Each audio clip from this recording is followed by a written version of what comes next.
సాయి గారు, అయితే Iran war జోన్లోకి మనం కూడా ఎంటర్ అయ్యామా? భారత్ ఇప్పుడు అదే ఆపరేషన్ సంకల్ప్, అలాగే బహ్రెయిన్లో భారత్ వార్షిప్. ఇప్పుడున్న పరిస్థితుల్లో వార్ పెరుగుతోందా తగ్గుతుందా తెలియని పరిస్థితుల్లో మనం ఉన్నాం. లిటరల్గా మాట్లాడితే ఒకవైపు ఏమో యుద్ధం తీవ్రత పెరుగుతున్న కొద్దీ, అంటే ఇరాన్ చేస్తున్నటువంటి చర్యల వల్లనో లేకపోతే ఇరాన్ ఎక్కడైతే కొన్ని చేయకూడదో ఆ తప్పిదాలు చేస్తోంది. బట్ చేయని తప్పని అనివార్య స్థితిలో ఇరాన్ కూడా ఉంది. ఓకే, మేజర్గా 2-3 అంశాలండి. ఒకటి, గల్ఫ్ రీజియన్లో ఉన్నటువంటి యుఎస్ మిలిటరీ బేసెస్ మీద దాడి చేయకుండా ఇరాన్ సక్కమయ్యే అవకాశాలు లేవు. గల్ఫ్ రీజియన్లో ఉన్నటువంటి మిలిటరీ బేసెస్ మీద దాడి చేశారు. దాడి చేయడం మాత్రమే కాదు, వాళ్ళకు ఉన్నటువంటి కీలకమైనటువంటి చోక్ పాయింట్ ఏదైతే హార్ముజ్ జలసంధి ఉందో దాన్ని ఆపేశారు.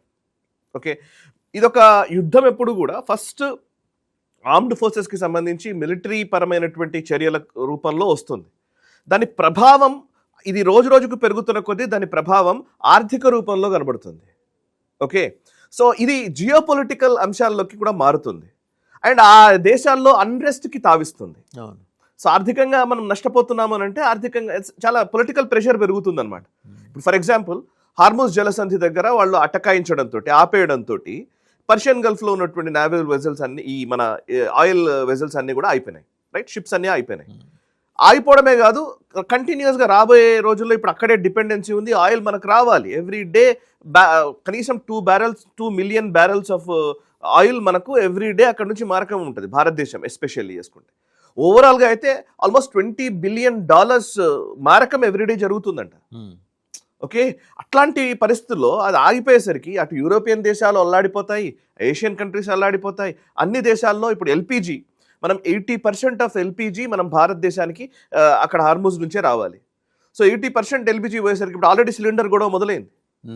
సో ఏమవుతుందంటే ఈ పరిస్థితి ఫస్ట్ మిలిటరీ పరంగా మొదలవుతుంది. ఉక్రెయిన్ రష్యా యుద్ధం జరిగితే పెద్దగా ఏం కాలే, బట్ ఉక్రెయిన్తో ఎవరికి మారకం తక్కువ ఉన్నది, బట్ దాన్ని పెద్దగా మనం పట్టించుకోవాల్సిన అవసరం లేదు. వాణిజ్యం ఏదో వేరే ఆల్టర్నేట్స్ చూసుకుంటాం. బట్ ఇక్కడ గల్ఫ్ ఈజ్ డిఫరెంట్. వంటింట్లోకి వచ్చేసిందండి యుద్ధం. వంటింట్లోకి వచ్చేసింది. వంట సిలిండర్ లేకపోతే వంటింట్లోకి వచ్చినట్టే కదా. సో అది ప్రమాదం అనమాట. అది పొలిటికల్ అన్రెస్ట్ క్రియేట్ చేస్తుంది. సో పొలిటికల్ అన్రెస్ట్ క్రియేట్ అవుతున్నప్పుడు, ఆ దేశాల్లో పొలిటికల్ అన్రెస్ట్ వచ్చింది అని అంటే జియో పొలిటికల్ స్ట్రాటజీస్లో ఈక్వేషన్స్ మారిపోతాయి. సో ఇప్పుడు అది అట్లాంటి ప్రమాదంలోకి ఇప్పుడు ఇరాన్ తీసుకెళ్తోంది ప్రపంచాన్ని. సో అందులో మేజర్గా హార్ముజ్ని ఆపడం అన్నిటికంటే ముఖ్యమైనది. నువ్వు మిలిటరీ బేసిస్ మీద గల్ఫ్లో దాడి చేస్తే వాళ్ళు ఎయిర్ డిఫెన్స్ సిస్టమో ఇంకోటో వాడుకుంటారు, అది వేరే. బట్ హార్ముజ్ని ఆపడం అనేది ప్రమాదాన్ని క్రియేట్ చేసేసింది. సో ఇప్పుడు 10 రోజులు అయిపోతుంది, ఏం రాలే. సో ఇట్లాంటి టైంలో అటు ఫ్రాన్స్ సహా యూరోపియన్ యూనియన్ దేశాలన్నీ కూడా వాళ్ళ వార్షిప్స్ని పంపిస్తున్నాయి. ఎందుకు అనంటే పర్టికులర్లీ అక్కడ స్టాండర్డ్ అయిపోయినటువంటి నిలిచిపోయినటువంటి నౌకలని వాటి తీసుకురావడం కోసం వాటికి భద్రతగా వార్షిప్స్ని పంపిస్తున్నాం అంటున్నారు. ఒక రకంగా కాన్వాయో లేకపోతే అట్లాంటిది షిప్స్ కి ఇబ్బంది లేకుండా ఉండేలాగా వార్షిప్స్ ని పంపిస్తున్నామంటున్నారు. ఎయిర్ క్రాఫ్ట్ క్యారియర్స్ దగ్గర హెలికాప్టర్ క్యారియర్స్ ఇట్లాంటివన్నీ పంపిస్తున్నారు. సో వాళ్ళ సర్వీలియన్స్ సిస్టమ్, యూరోపియన్ యూనియన్కి సంబంధించిన సర్వీలియన్స్ సిస్టమ్ ఇవన్నీ దిగుతున్నాయి. అంటే ఇప్పుడు ఒకవేళ ఇరాన్ కనుక ఒక్క వార్షిప్ మీద దాడి చేసినా ఇప్పుడు ఆ దేశాల రంగంలోకి దిగినట్టే, మొత్తం రంగంలోకి దిగినట్టే. సో వాళ్ళని అనవసరంగా ఇప్పుడు నువ్వు ఈ యుద్ధంలోకి దింపుతున్నారు. అనవసరంగా అని అంటావా మరి అని అంటే, ఎందుకు ఇరాన్ ఇలా చేస్తుంది అని అంటే, ఇరాన్కి కూడా చావు బతుకుల మధ్య ఉంది, డూ ఆర్ డై అంతే. ఇవాళ ఇరాన్ ఏం కోరుకుంటుంది అని అంటే, ఇప్పుడు నేను పోవడమా లేకపోతే మొత్తం ప్రపంచానికి దీన్ని అందరినీ తీసుకెళ్ళడమా, అంతే కదా. సో అట్లాంటి స్థితిలో ఉంది. సో ఇప్పుడు ఇట్లాంటి ఒక సెన్సిటివ్ వాతావరణం బిల్డ్ అయిపోయి ఉన్నది. ఇప్పుడు భారత్ ఏం చేయాలి? క్వశ్చన్. భారత్కి అసలు యాక్చువల్లీ 50% ఆఫ్ ఆయిల్ ఇంపోర్ట్స్ మనము హార్ముజ్ నుంచే రావాలి. 50% ఆయిల్ ఇంపోర్ట్స్ పోయినాయి. ఇప్పుడు 80% మనకు ఎల్పిజి రావాలి. ఎల్పిజి లేకపోతే సిలిండర్లు ఉండవు. మన హోటల్ ఇండస్ట్రీ, హాస్పిటాలిటీ ఇండస్ట్రీ పడిపోతుంది. ఎట్లా ఇప్పుడు ముంబైలో ఆల్రెడీ కొన్ని హోటల్స్ బంద్ చేస్తున్నారు, బెంగళూరు అట్లాగే ఉందంట పరిస్థితి. ఈవెన్ మన దగ్గర కూడా అదే పరిస్థితి వచ్చింది. 2 రోజులు 3 రోజులకు మించి మనకు. అండ్ ఇందులో ఏమవుతుందంటే, ఇది కేవలం ఎల్పిజి రాకపోవడం వల్ల కాదు, మనం దాని గురించి మాట్లాడదాం సపరేట్గా. బట్ ఎల్పిజి ఇష్యూ వేరే ఉంది ఇంకోటి. బట్ ఇక్కడ ఏం జరుగుతుంది, మీరు అడిగిన ప్రశ్నకి భారత్ ఏం చేయగలదు అని అంటే, భారత్ చేయగలిగేది ఏంటి? యుద్ధంలోకి దిగి ఇరాన్ని కంట్రోల్ చేసే పరిస్థితుల్లోకి వెళ్ళడం. మనం కంట్రోల్ చేయగలుగుతామా? మన శ్రమని అక్కడ పెట్టగలుగుతామా? పెట్టలేం. ఏం చేయగలుగుతాము అని అంటే కనుక, భారత్ అండ్ ఫ్రాన్స్ మధ్య ఆల్రెడీ ఇద్దరు అధినేతల మధ్య, మోదీ గారికి ఇమాన్యుయల్ మ్యాక్రాన్ మధ్య ఫోన్ కాల్ కాన్వర్సేషన్ జరిగింది మార్చ్ 1 రోజు, సిసిఎస్ మీటింగ్ తర్వాత. అండ్ అదే సమయంలో భారత్ ఏం చేసిందంటే, మన భారత వార్షిప్ ఎవరికి తెలియదు, చాలా మందికి దీని అసలు రిపోర్ట్ కూడా చేయట్లేదు. భారత వార్షిప్ ఐఎన్ఎస్ సూరత్ ఇప్పుడు బహ్రెయిన్ లో ఉంది. ఇంట్రెస్టింగ్. బహ్రెయిన్ లో ఉంది ఇప్పుడు. బహ్రెయిన్ లో ఇది మార్చ్ 1 రోజే ఇది బహ్రెయిన్ లో మనం డిప్లాయ్ చేసి పెట్టాం. అక్కడికి వేరే దాని మీద వెళ్ళారు, అక్కడే ఆగిపోయారు, అక్కడ వేచి చూస్తున్నారు. మీరు మన వార్షిప్స్ చాలా వరకు మన నావీకి వీళ్ళందరికీ కూడా భారత ప్రభుత్వం ఆల్రెడీ స్టాండ్ బైలో ఉండండి అని సూచనలు జారీ చేసింది. మీరు స్టాండ్ బైలో ఉండండి అని. ఇది ఎప్పుడు మార్చ్ 1 రోజు నుంచి జరుగుతున్న పరిణామాలు ఇది. So any moment war may take place. INS Surat Bahrain లో ఉంది. ఇప్పుడు మనం ఆల్రెడీ ఒమన్తో ఒక ఒప్పందం చేసుకున్నాం.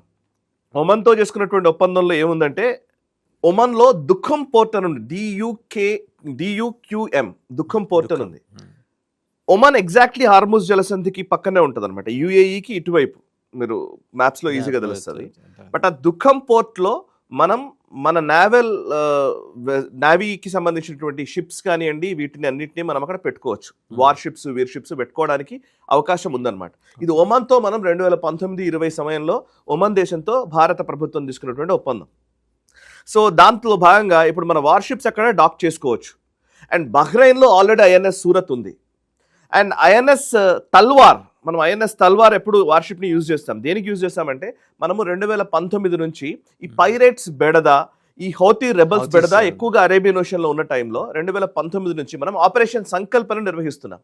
ఆపరేషన్ సంకల్ప్ ఏంటంటే, ఈ అరేబియన్ ఓషన్ లో ఉన్నటువంటి ఏదైనా అవకతవకలు ఉన్నా, లేదంటే హౌతీ రెబల్స్, లేకపోతే ఎవరైనా ఈ పైరేట్స్ వీళ్ళు అటాక్స్ చేస్తున్నా, ఎవరైనా దాడులు చేస్తున్నా, ఆ పర్టికులర్ వెజల్స్ ని, ఈ ట్రేడ్ వెజల్స్ ని ప్రపంచానికి సంబంధించి మిగతా దేశాలకు సంబంధించినవి కావచ్చు, మన దేశానికి సంబంధించి కావచ్చు, వాటి షిప్ మూవ్మెంట్స్ చాలా సేఫ్ గా జరిగేదానికి ఈ ఆపరేషన్ సంకల్ప్ పనిచేస్తుంది.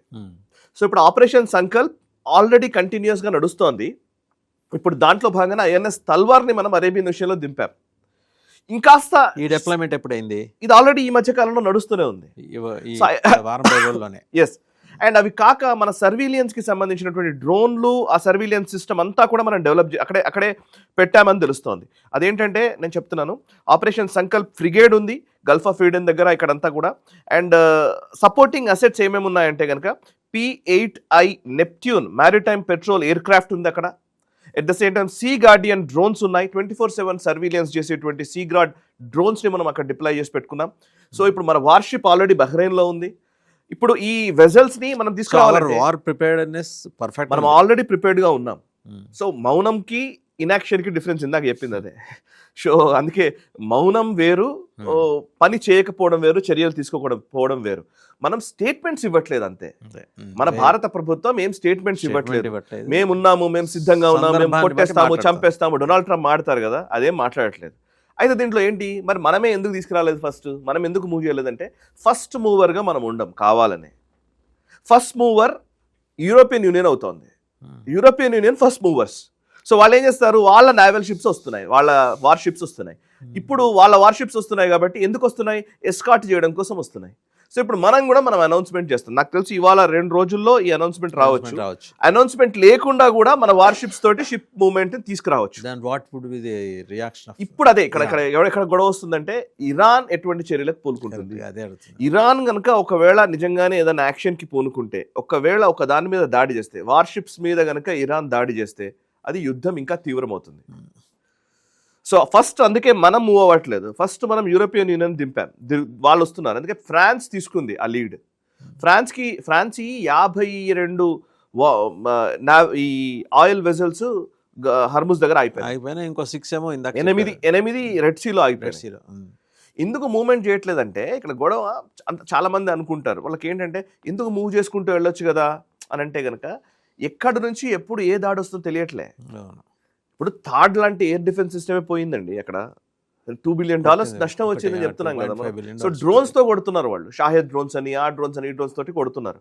అండ్ అది కాక ఎలక్ట్రానిక్ వార్ఫేర్ జరుగుతోంది. మనం ఇంతకుముందు డిస్కస్ చేసాం. ఎలక్ట్రానిక్ వార్ఫేర్ లో ఇరాన్ ఏం చేస్తుందంటే, సిగ్నల్ జామింగ్ చేయడం వల్ల ఆ వ్యవస్థలో అసలు GPS నావిగేషన్ లేకపోవడం, ఇట్లాంటివన్నీ చేస్తున్నారు. సో అందుకే కొన్ని షిప్స్ కొన్ని షిప్స్ ఆగిపోయినాయి, కొన్ని షిప్స్ మొత్తం అంతా GPS సిస్టమ్ అంతా ఆపేసి మాన్యువల్ గా కొన్ని మూవ్మెంట్స్ చేస్తున్నటువంటి వాళ్ళు ఉన్నారు. వాటి మీద ఎప్పుడు దాడి జరుగుతుందో తెలియని పరిస్థితి కూడా ఉంది. మొత్తం కలిపితే 2-3 షిప్స్ బయటకు వచ్చాయండి. బహ్రెయిన్ లో ఎందుకు ఉంది? బహ్రెయిన్లో ఎందుకు ఉందనంటే మనం ఆల్రెడీ దానికి మనం రీజన్స్ మనం ముందస్తుగా అక్కడికి వెళ్ళిన తర్వాత ఈ ఇష్యూస్ నడుస్తున్న టైంలో ముందస్తుగానే మనం అక్కడ డాక్ చేసి పెట్టామా అయిన సూరత్ని, ఎందుకంటే మనకు లాస్ట్ 1 month 2 months నుంచి కూడా ఎప్పుడైనా దాడి జరగచ్చు అనే క్వశ్చన్స్ ఒక అనుమానాలు వ్యక్తమవుతున్నాయి. అండ్ ఎయిర్ క్రాఫ్ట్ క్యారియర్స్ కూడా ఇప్పుడు ఇక్కడ అబ్రహాం లింకన్ ఆల్రెడీ అక్కడికి డిప్లాయ్ చేశారు. సో ఎగ్జాక్ట్లీ జెరాల్డ్ ఫోర్డ్ ఇటు వెళ్ళింది, మెడిటేరియన్ సీలో ఉంది, ఇది ఇక్కడే ఉంది, అరేబియన్ ఓషన్ లో ఉంది. సో అంటే ఏదో యుద్ధం జరుగుతుందని తెలిసిన నేపథ్యంలోనే మనము ముందస్తుగానే మన వార్షిప్ అక్కడ పెట్టామా అనే క్వశ్చన్ కూడా ఉంది. అయినా సూరత్ అక్కడ ఉంది, అయినా తల్వార్ ఉంది, ఇంకా కొన్ని ఫ్రిగేట్స్ కూడా మనం పంపించడానికి సిద్ధంగా ఉన్నాం. అన్ని స్టాండ్ బైలో ఉన్నారు. మనం అనుకుంటే దిగిపోవడానికి సిద్ధంగానే ఉన్నారు. కానీ అది అంటే ఆ తీవ్రత కూడా మనకి ఇంపార్టెంట్ కదా. ఎంత తీవ్రతకు వచ్చేదాకా వెయిట్ చేస్తాం మనము. ఒక స్టేజ్కి వచ్చిన తర్వాత ఇంకా మనం తప్పదు అనుకున్నప్పుడు మన రంగంలోకి దిగడం ఉంటుంది. సో మనకంటే ముందు ఇప్పుడు యూరోపియన్ యూనియన్ దిగింది. సో ఇప్పుడు ఇరాన్ 24 hours లో ఫ్రాన్స్ యాక్షన్ ఏమన్నా తెలిసే అవకాశం ఉంది. డెఫినెట్లీ ఫ్రాన్స్ ఆల్రెడీ డిప్లాయ్ చేస్తోంది, ఆల్రెడీ అనౌన్స్ చేసేసారు, నిన్ననే చేశారు అది. సో నిన్న చేశారంటే మోస్ట్లీ ఇవాళకి రేపటికి దాని అప్డేట్స్ వచ్చేస్తాయి ఆటోమేటిక్ గా, ఖచ్చితంగా ఉంటాయి. So ship movement is the major thing అండి. షిప్ మూవ్మెంట్ జరుగుతున్నంత వరకు ఏం ప్రాబ్లం లేదు. షిప్ మూవ్మెంట్ విషయంలో కూడా ఇబ్బంది పడితే డెఫినెట్లీ మనం దానికి ఖచ్చితంగా కాన్సిక్వెన్సెస్ ఉంటాయి.